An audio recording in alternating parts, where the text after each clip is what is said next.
नमस्कार। मैं अजय। देखो जी, परिचय होता है परिचय इंसान का, चाहे वो किसी पशु पक्षी का भी हो, चाहे वो किसी व्यक्तित्व का भी हो।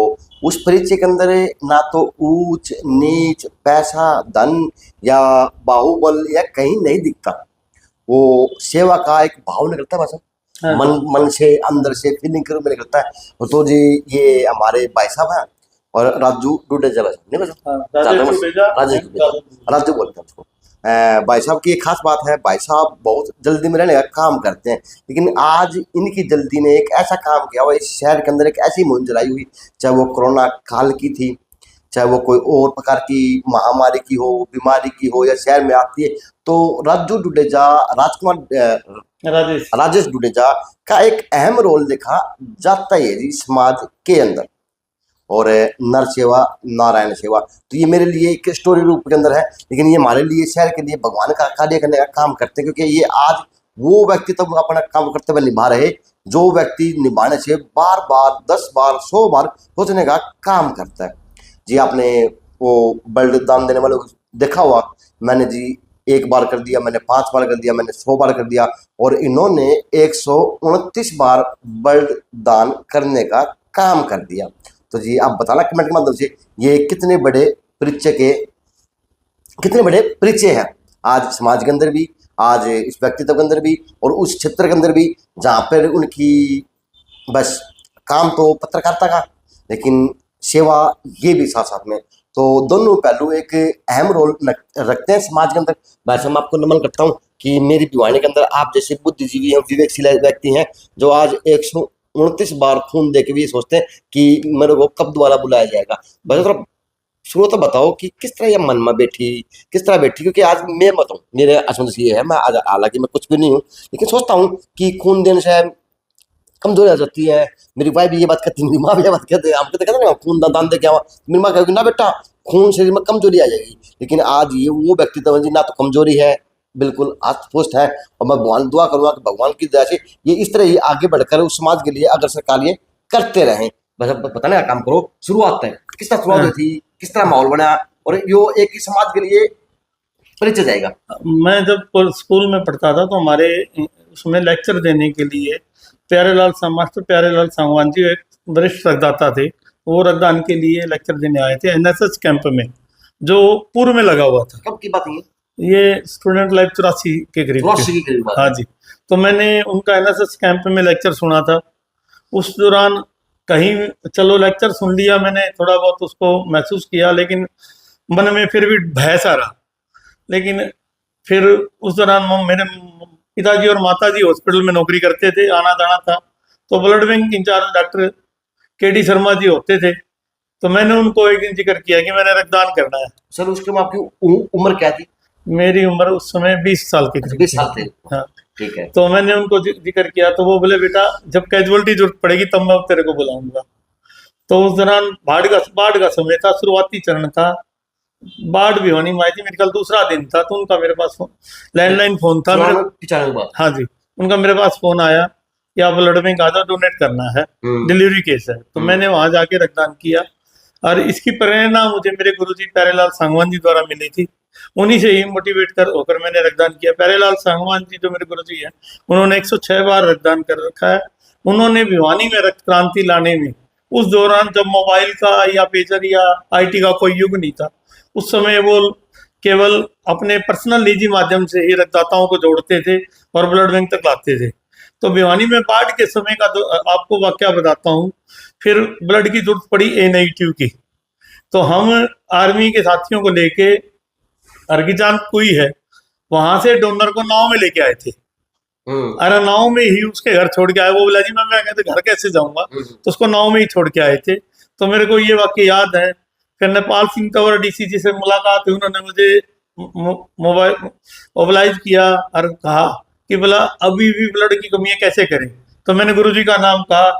उन्होंने गुरुजी को थाने में बीटी करके और बस भेज के भिवानी से, और ब्लड डोनर बहल वारू डिगावा से बुलाकर उस समय भिवानी में ब्लड की पूर्ति की थी। उसके बाद गुरुजी ने मुझे कहा था कि तू भिवानी तू संभाल ले यार, भिवानी में कहीं दिक्कत आती है तो मेरी हेल्प ले सकता है। यानी उस अगर सांगवान साहब की बात की अगर बात बताऊं तो आप दूसरे वो ऐसे व्यक्ति हैं कि उनके मार्गदर्शन में चलने का काम कर रहे हाँ, मैं उनके मार्गदर्शन में मैंने काम किया। उसमें मेरे साथ टीम में मनोज दलाल जी, जो आज एसडीएम है लोहारू, वो हमारी टीम में है। मास्टर श्याम सुंदर जी। अब उसके बाद गुरुजी ने कई साथियों को जोड़ा, तो मेरे साथ कोरोना के समय मनीष वर्मा जी आए।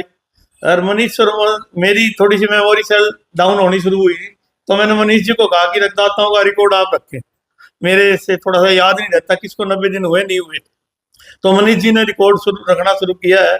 अब जब भी कभी ब्लड की जरूरत पड़ती है, मैं डिमांड लेटर और कॉन्टैक्ट नंबर हम डालते हैं। तो मतलब बाबा जी वगैरह बच्चे नाराज नहीं होते आपसे कि कितना खूनदान दोगे, इतनी बार दे चुके हो, अगर अगर कुछ हो जाएगा तो हम क्या करेंगे? किसी को भी बात नहीं कहते। जैसे रात को फोन आएगा तो बस सीधा मेरा बेटा ये कहेगा, मम्मी ब्लड बैंक से फोन आ गया, पापा तो जाएंगे बस। ये कहते और फिर मुझे रोकते नहीं, अच्छा। चाहे सर्दी हो, चाहे बारिश हो रही हो, चाहे कुछ भी हो, लेकिन वो मुझे 129 बार के अंदर आपने खूनदान दिया, तो उसके अंदर कोई ऐसा वाक्य याद है आपके कि आज आपने जिस जगह खूनदान दिया जहाँ पे पता नहीं कितनी सख्त जरूरत थी, क्या वाक्य कोई ऐसा कोई याद है हाँ। जो जिंदगी भर याद रहेगा वो? हाँ, एक वाक्य था जी, नेपाल का कैंसर मरीज था, उसको चाहिए था, तो उसके लिए दिल्ली पुलिस के थ्रू मेरे पास रिक्वेस्ट आई थी। अच्छा। दिल्ली पुलिस जीवनदानी के नाम से एक ग्रुप है जी, उनके द्वारा मेरे पास रिक्वेस्ट आई थी, प्लेटलेट्स की जरूरत है। तो कैंसर पेशेंट था एम्स दिल्ली में, अच्छा। तो उसके लिए मैं वहाँ प्लेटलेट देने गया था। तो उस परिवार के साथ एक ही अटेंडेंट था, एक मरीज के साथ सिर्फ एक ही बंदा हुआ था एम्स में, और लेडीज अकेली थी जो कैंसर पीड़ित महिला थी। तो उन लोगों ने बड़ा सम्मान किया, बड़ा वो कि हमें तो उम्मीद ही नहीं थी कि हमें ये मिल भी जाएगा। हम तो ये सोच रहे कि इंडिया के लोग बड़े वो स्वार्थी होते हैं, अपने आप से संपर्क रखते हैं। उन्होंने कहा था हाँ, अच्छा, कि ऐसे लोग भी हैं जो काम धंधा छोड़कर और पूरा दिन लगा के सेवा के लिए आते हैं। क्योंकि मैं यहाँ से सुबह 4 बजे गया था, और वहां मेरी सीवीसी चेक होके रिपोर्ट आने में ही 3 से 4 घंटे लगे, और फिर 1.5 घंटा एसजीपी डोनेट करने में लगा। शाम को ही मैं ट्रेन पकड़ के भिवानी आ पाया 4 बजे जाने के बाद। तो उन लोगों के साथ मैंने खाना भी खाया ताकि उनको महसूस हो कि इन लोगों में प्रेम भाव है। तो बस 129 बार खूनदान दिया आपने, तो उसके अंदर कभी कमजोरी शरीर में महसूस हुई या किसी नहीं, प्रकार की बातें कुछ हुई? कभी कमजोरी नहीं होती। ब्लड डोनेट करने के बाद शरीर में ताजगी महसूस होती है, अच्छी नींद आती है, शरीर एक्टिव होता है। अच्छा, जो ये भ्रांति है वो गलत है। यानी एक बार सबको देना चाहिए। हाँ, ब्लड साल में एक बार अवश्य दें। उसके देने का फायदा है कि आपके जो बेड सेल है वो निकल जाएंगे और नए सेल बनेंगे और बॉडी एक्टिव हो जाएगी। आप हार्ट अटैक, पैरालिसिस, इन चीजों से बच जाएंगे। काफी बार वैसे मैंने आपके व्हाट्सएप सोशल मीडिया पे देखा ना, आपका ग्रुप के अंदर एक वो देखी मैंने आपकी, वो देखी तड़फ कि अगर आपने डाल दिया उसका मैसेज नहीं जवाब आ रहा तो आप तड़प जाते हैं, मैं पता नहीं इस चीज के लिए कहाँ से पैदा कर दूं। तो कितना खून, कौन सा ऐसा खून है भिवानी के अंदर जो इतनी मात्रा में उपलब्ध मिल जाता है आराम से, और कैसा कौन सा ऐसा मुश्किल काम है जो ब्लड नहीं मिल पाता कई बार? भिवानी में सबसे ज्यादा दिक्कत है AB नेगेटिव की। AB नेगेटिव की दादरी और भिवानी जोड़कर केवल 20 ही रक्तदाता है। अच्छा जी। 20 रक्तदाताओं में 5 को डायबिटीज की शिकायत होगी, जी बाकी रहेगी 15। अच्छा, ये 15 रक्तदाता रिजर्व रहते हैं, या तो वो मेरे कहने से, या मनीष वर्मा जी या डॉक्टर मोनिका के कहने से रक्तदान करते हैं। अच्छा। ब्लड बैंक इंचार्ज के, वरना वो रक्तदान नहीं करते। अच्छा, हम तीनों में से किसी की भी कॉल चली जाए तो वो ब्लड बैंक में जाके रक्तदान करते हैं, वरना वो कभी रक्तदान नहीं करते। एक बात और बताओ, आप पत्रकार हैं, हाँ। कई बार लोग होते हैं कि पत्रकारिता हो चाहे कोई बिजनेस हो, काम टाइम नहीं निकाल पाते, तो आप किस तरह के एडजस्ट करते हैं? जिस तरह के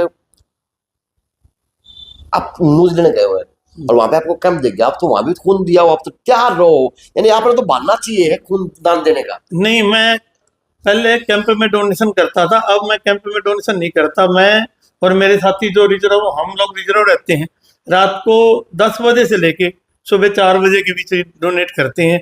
क्योंकि उसका रीजन ये है कि हम किसी डोनर को गांव से ना बुलाकर खुद ही करें, और गांव का से अगर हमें डोनर बुलाना है तो शाम को 6 बजे से पहले, तो सुबह 8 से 6। तो अब आपकी टीम में कितने व्यक्ति ऐसे हैं जो रिजर्व रहते हैं? अब आपकी टीम में कितने ऐसे व्यक्ति हैं जो 24 घंटे अवेलेबल है, भाई किसी टाइम अगर जरूरत पड़ जाए तो हम तैयार हैं? इस समय लगभग मेरे जितने भी साथी हैं डेंगू की वजह से रक्तदान कर चुके हैं। अच्छा। मेरे पास इस समय रक्तदाताओं की कोई वो नहीं है। तो नहीं है। हाँ, नहीं है। मैं जरूरत है हाँ, उन लोगों देने वालों की जरूरत है। रक्तदाताओं की जरूरत है। मेरे जो रक्तदाता है रक्तदान कर चुके हैं, डेंगू की वजह से ज्यादा डिमांड आई थी इस बार।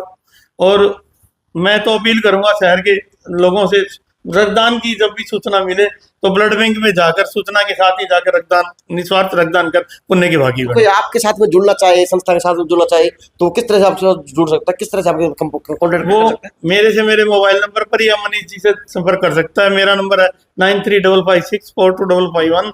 मनीष जी का नंबर है 8950800506। हम दोनों से संपर्क कर सकता है। वो हम उसको तुरंत जब जरूरत होगी, जरूरत पे मैसेज करेंगे। क्योंकि अब कैजुअलिटी डेंगू की वजह से ज्यादा है। ब्लड बैंकों में ऑल ओवर इंडिया में ब्लड की कमी चल रही है, बहुत ज्यादा कमी चल रही है। डेंगू सिरे पे है तो डिमांड्स ज्यादा आती हैं और डोनर्स कम है। रेगुलर डोनर जो है ना वो नहीं मिलते। नहीं मिलते। तो कितना देंगे सर कंटिन्यू, अगर बात करें नहीं, साल की देना चाहिए? रेगुलर डोनर हैं जो डोनेट करते हैं, लेकिन क्या है कि उनकी एक लिमिटेशन होती है, लिमिट तक वो दे सकते हैं।